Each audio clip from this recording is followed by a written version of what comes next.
الزمالك يحتضر كرويا. هل انتهى زمن الفارس الابيض؟ لا جديد للزمالك. اسوأ سكواد بيلعب في الزمالك من 10 سنين موجود النهارده. انت مشيت بسيرو وانت عارف ان المشكله مش في بسيرو. المشكله عندك انت. المشكله في فشلك. المشكله انك مش عارف تجيب صفقات. المشكله ان كان عندك اهم لاعب في الزمالك وما رضيتش تبيعه ب 6 مليون دولار واستنيت لما مشي منك ببلاش لانك فاشل. يا راجل ده انت دكه سيراميكا النهارده كانت اقوى من دكتك. انت عندك لعيبه ما بتعرفش تطلع بالكوره. انت عندك لعيبه ما بتعرفش توقف الكوره. انت بقى املك في الملعب النهارده في لاعب واحد عنده 40 سنه. تخيل. عشان كده طالب منك تجديد ب 35 مليون.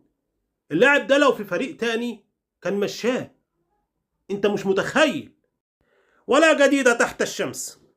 بيراميدز هيخسر الدوري لصالح الاهلي، وهيخسر بطولة افريقيا لصالح سان داونز، والبطولة الوحيدة اللي هيفوز بيها هياخدها منك. سلام عليكم.